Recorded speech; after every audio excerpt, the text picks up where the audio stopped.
Pandemi virus corona bukan hanya sekedar bencana kesehatan. Virus yang dikenal sebagai COVID-19 telah menimbulkan kekacauan di sektor ekonomi. Tidak hanya industri besar, pandemi virus corona telah membuat pelaku UKM mulai gelisah. Anjuran social distancing demi menghindari penularan virus corona yang lebih luas, sedikit banyak turut andil menurunkan aktivitas jual beli di tengah masyarakat. Bahkan ada pelaku UKM yang terpaksa merumahkan karyawannya, bukan hanya 50%, tapi 90% karyawannya. Kalau kesannya itu hampir sama. Jadi di faktor satu di penjualannya atau pemasarannya dia itu benar-benar off. Barang nggak bisa terjual. Apalagi untuk bulan-bulan seperti ini kan mestinya kan ini bulan bulan ajaran baru. Ini waktu yang ditunggu-tunggu untuk UKM pelaku tas untuk menjual produk yang dia stok dari dulu. Tapi kan faktanya lain.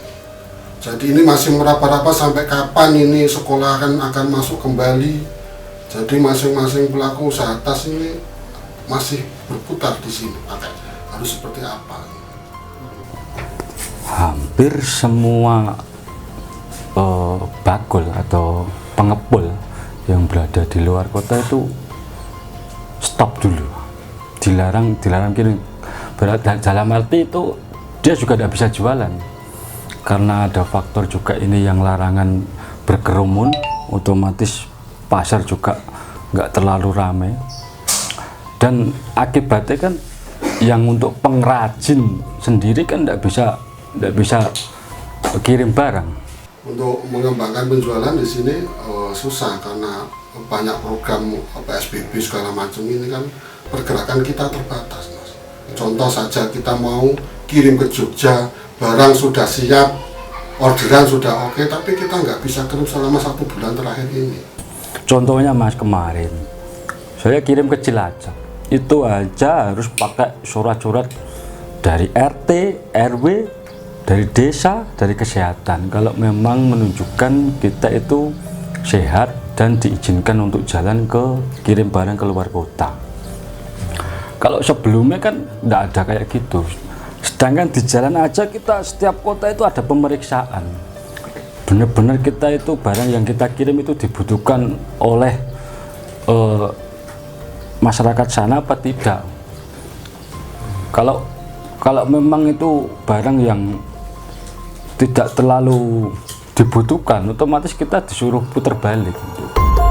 Berbicara UKM, pasti satu paket dengan koperasi. Para pengelola koperasi juga merasakan turunnya penjualan, kekurangan modal, dan terhambatnya distribusi.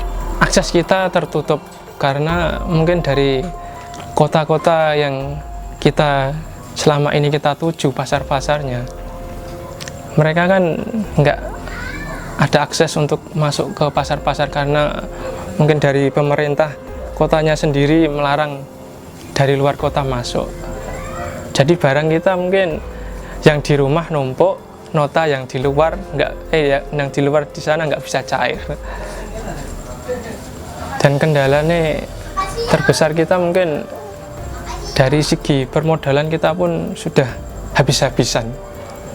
Karena kemarin sempat ya mikirnya habis lebaran kita ramenan di stok banyak-banyak nggak mikir maksudnya barang mandek, nggak mikir. Yang penting mungkin pikiran kita mungkin habis lebaran pandemi ini berakhir dan mungkin sekolahan bisa masuk, pasar-pasar di kota-kota yang kita tuju mungkin kan ada bergeliat lah kalau sekolah masuk. Ya ternyata sampai sekarang sekolah masih libur dan pasar-pasar pun masih juga aksesnya belum bisa kita masuki. Upaya dari dinas dalam membina koperasi yang terdampak ini, kita dibantu petugas PPKL dari 3 orang dari Kementerian Koperasi Republik Indonesia. Mereka turun ke lapangan membina dan mengarahkan. Terus kemudian kami juga menjadwalkan di minggu depan ini kita akan berkunjung ke koperasi-koperasi yang tidak aktif. Tidak aktif ini terutama yang mungkin koperasi ini tidak bisa melaksanakan RAT. Nanti kita lakukan pembinaan kenapa sampai tidak melakukan atau melaksanakan RAT. Meskipun masih koperasi itu masih eksis dan masih melayani anggota koperasi. Menurut suatu penelitian, UKM di Indonesia tergolong unik karena selalu punya kemampuan untuk berkembang dan bertahan selama krisis. Hal ini terbukti dengan inisiatif para pelaku UKM untuk tetap menjalankan usahanya, minimal dengan cara bertahan. Untuk saat ini Pak, memang gimana Pak ya? Kalau mau ngomong utang ya izin Pak. Kalau memang realitanya memang harus berputar perekonomian. Kebutuhan kan tidak hanya cuma makan sih Pak, banyak dan lain-lain diantaranya. Kalau udah berumah tangga ada bayar listrik, bayar sekolah anak tidak boleh libur Pak bayarnya. Sekolah anak tidak boleh libur Pak bayarnya, tetap bayar. Sakitnya itu di sini Pak, sudah tidak di sini lagi karena sakitnya apa?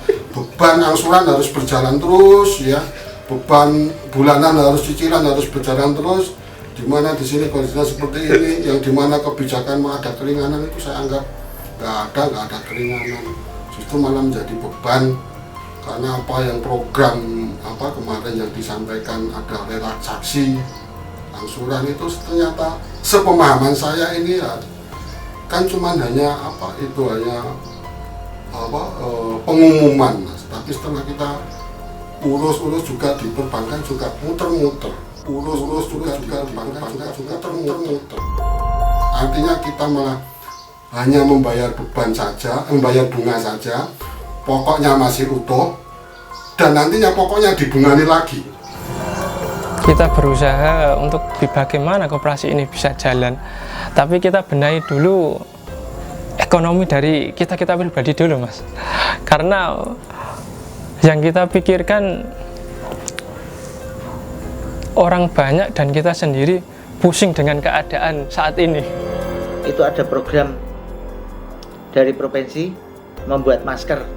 Itu salah satu, ada teman dari UMKM pembuat tas sekarang beralih membuat masker mereka. Dan upaya dari dinas juga memberikan himbauan untuk memproduksi masker. Jadi salah satu upaya untuk supaya kita bisa bertahan ya memang kita harus bisa mencari peluang Mas. Contohnya seperti corona ini kan apa yang dibutuhkan untuk kondisi sekarang salah satunya adalah masker atau mungkin APD atau mungkin pelindung yang lainnya. Itu termasuk saya pribadi itu mengambil peluang tersebut untuk membuat masker. Itu pun masker karena masker itu kan produknya simple, mudah dibikin Mas. Jadi kita bikin 1-2 minggu aja itu sudah jadi banyak. Satu itu, yang kedua kalau masker ini apalagi untuk saat ini banyak lagi masuk masker yang diimpor. Kalau selama ini kita bikin masker yang ada masker yang sekali pakai, ada masker scuba. Sekarang ini baru-baru ini ada lagi di luar sana banyak masker impor ini, mungkin saya khawatir juga dampaknya kepada kita. Jadi kita bisa mungkin ya cari alternatif pekerjaan lainnya Pak, biar kita juga mendapatkan penghasilan. Ada banyak teman-teman yang beralih profesi sebagai pedagang lainnya, contohnya dodolan bawang, dodolan masker. Pokoknya yang penting menghasilkan Pak, tapi tidak ninggal tas. Kita kemarin sudah pernah ketemu sama anggota ya, mungkin ada yang tanya bagaimana ini keadaan koperasi saat ini dan bagaimana kelanjutannya ke depan. Ya kita dari pengurus berusaha lah bagaimana koperasi ini bisa jalan, tapi dengan keadaan seperti ini mungkin dari pengurus kemarin bilangnya kita vakum dulu, tapi dengan aktivitas yang masih bisa jalan, kayak dari aktivitas inkan koperasi yang sewa mesin atau sistem bartek kan bisa jalan. Mungkin itu aja ya aktivitas koperasi yang di luar kantor. Pemerintah sebenarnya tidak tinggal diam untuk menanggulangi masalah yang dihadapi pelaku UMKM dan koperasi. Pemerintah melaksanakan beberapa upaya, salah satunya memasukkan pelaku UMKM dan koperasi sebagai penerima program bantuan pemerintah dan memberikan beberapa terobosan pelatihan. Biarpun bagi sebagian pelaku UMKM, apa yang dilakukan banyak yang tidak tepat sasaran. Kita kerjasama dengan Dinas Industri, Koperasi dan UKM itu untuk menginformasikan tentang program baru dari Pegadaian. Khususnya program ini untuk teman-teman UKM yang terdampak COVID-19. Jadi program ini adalah namanya Gadai Peduli, di mana teman-teman dengan pinjaman 1 juta, mereka hanya mengembalikan sebesar pinjamannya saja selama 3 bulan. Periodenya sampai 31 Juli.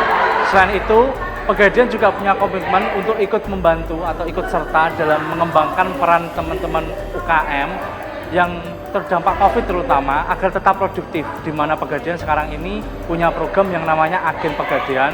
Jadi teman-teman itu semacam perpanjangan tangan dari Pegadaian, mereka ikut memasarkan produk Pegadaian. Di situ kita ada sharing fee istilahnya untuk teman-teman agar teman-teman tetap produktif seperti itu. Harapan saya tidak cuma untuk 1 jutanya saja yang tanpa bunga, kalau bisa untuk modal yang benar-benar spesifik untuk produksi ya tanpa bunga tapi tetap ada jaminannya. Jadi kita melangkahnya itu berkah. Nantinya kepada pelaku usaha UMKM yang terdampak, kita berikan modal hibah modal bantuan usaha, modal uang uang non tunai. Jadi nanti kita transfer ke rekening masing-masing dengan persyaratan yang sudah kami tetapkan, yaitu antara lain sudah punya legalitas usaha. Legalitas usaha itu adalah surat izin usaha mikro kecil (IUMK) dan nomor induk berusaha. Jadi kami sarankan kepada teman-teman pelaku usaha untuk membuat izin usaha mereka lewat aplikasi OSS. Jadi mereka bisa mendownload aplikasi tersebut lewat HP-nya masing-masing di rumah. Dan syaratnya juga ketika ingin membuat IUMK itu harus mempunyai email masing-masing UMKM. Jadi dana hibah bantuan modal usaha ini diberikan kepada pelaku usaha, bukan kelompok. Harapan ya pada intinya sama lah seperti yang lain, pandemik ini segera berlalu, ekonomi kembali normal, UKM kembali bangkit, seperti itulah. Kita berdoa semoga ya cepat-cepat hilanglah wabah ini, biar kita bisa kerja lagi, normal lagi, dan kembali lagi seperti semula. Ya, harapan kita dari semua UMKM khususnya di Kota Kudus, ya mungkin dari kita koperasi khususnya, mungkin keadaan ini moga cepat berlalu dan ke pasar kembali bergeliat dengan aktivitas seperti biasa ya sebelum COVID, Mas. Masukkan lah, kalau bisa mencari konsumen atau pengepul barang sebisa mungkin itu dia memang yang jualannya ada yang offline ada yang online. Jadi ketika terjadi seperti ini Pak, ada wabah ini, tetap jalan, ada online-nya, walaupun hasilnya nggak seberapa, paling tidak kan bisa bantu untuk perputarannya. Artinya untuk saat seperti ini yang punya modal, kalau saya pribadi jangan mengambil unsur usaha yang sifatnya produksi, jangan dulu. Karena di sini nanti jenengan nanti itu akan kesulitan. Lebih baik kalau bisa bertahan dulu. Utamakan di situ, terus ya tetap percaya diri, lakukan yang terbaik untuk semua. Meski pandemi COVID-19 memunculkan masalah bagi pelaku UMKM dan koperasi, di sisi lain ada kesempatan yang muncul. Pelaku UMKM dan koperasi bisa memanfaatkan teknologi informasi dan komunikasi, mengingat perdagangan elektronik pada tahun 2020 mencapai 130 miliar US dollar. Dewa Duang bersama Obed Pasaribu melaporkan.